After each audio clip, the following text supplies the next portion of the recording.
បាទគ្រប់នឹងជម្រាបសួរពុកម៉ែបងប្អូននៅក្នុង Channel YouTube របស់ខ្ញុំបាទ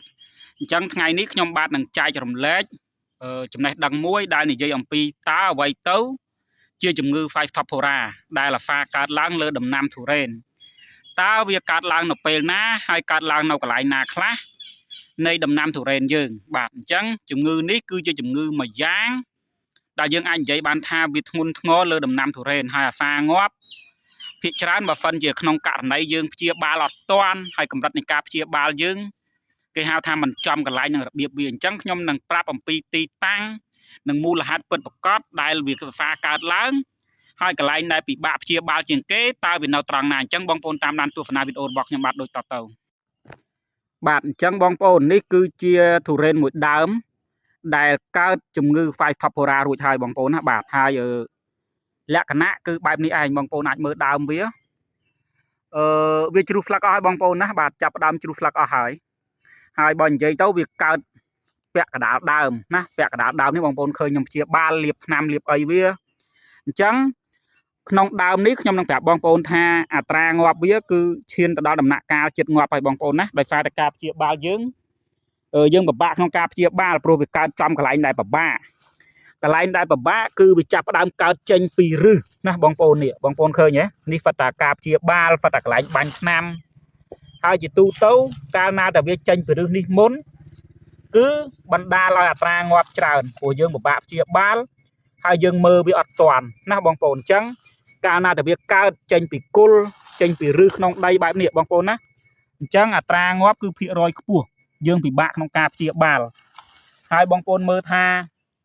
មូលហេតុដែលកើត Five Top Flora ជាក់ស្ដែងគឺដោយសារតែសំណើ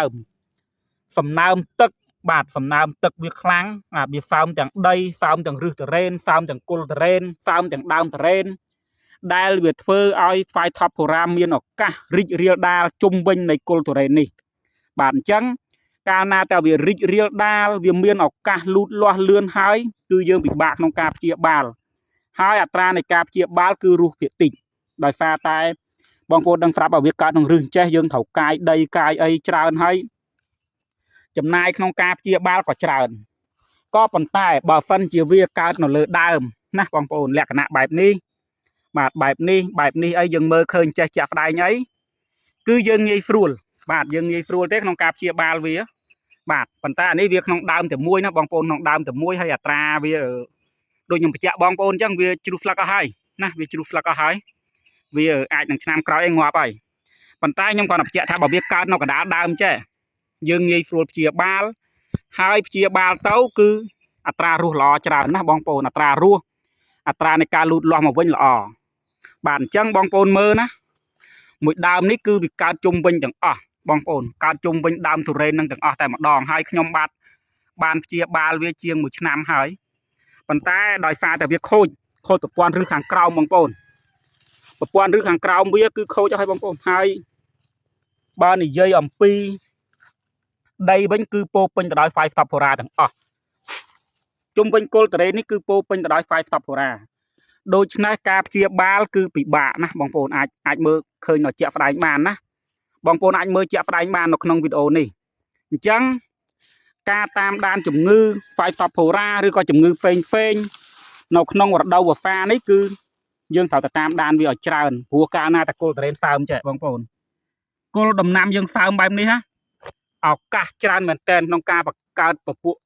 សត្វបាក់តេរីមេរោគដែលវាងាយឆ្លងចូលក្នុងគល់ទុរេនយើងលើដើមទុរេនយើងជាដើមណា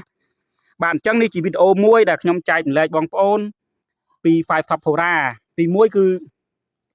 កន្លែងគល់បើសិនជាវាមានសំណើមខ្លាំងយើងត្រូវសម្អាតណាបងប្អូនសម្អាតស្មៅជុំវិញគល់ហើយរកវិធីបង្ហូរទឹកឬក៏ធ្វើយ៉ាងណាឲ្យដីយើងឆាប់ស្ងួតកុំឲ្យវាដក់ទឹកដើម្បីជៀសវាង Five Top Flora វាយលុកនិងជំងឺផ្សិតឬក៏អីផ្សេងព្រោះ Five Top Flora នេះវាជាមេរោគឬក៏បាក់តេរីដែលចូលចិត្តរស់នៅជាមួយដីសើមហើយនឹងទឹកអញ្ចឹងឱកាសនៃការវាយប្រហារលើដំណាំទុរេនយើងគឺខ្ពស់មែនតើបងប្អូនបាទអញ្ចឹងវាមិនមែនមានតែមួយដើមនេះក្នុងចការនេះមានច្រើនដើមណាបងប្អូនមានច្រើនដើមដែលខ្ញុំជួបប្រទះប៉ុន្តែបើដូចពាក់កណ្ដាលដើមចេះយើងព្យាបាលតាន់ពេលយើងព្យាបាលល្អប៉ុន្តែតែចេញពីគល់មកអញ្ចេះអាហ្នឹងទៅឲ្យបងប្អូនណាបាទ ចឹងវីដេអូហ្នឹងខ្ញុំមានប៉ុណ្ណឹងអរគុណបងប្អូនសម្រាប់ការតាមដានទស្សនា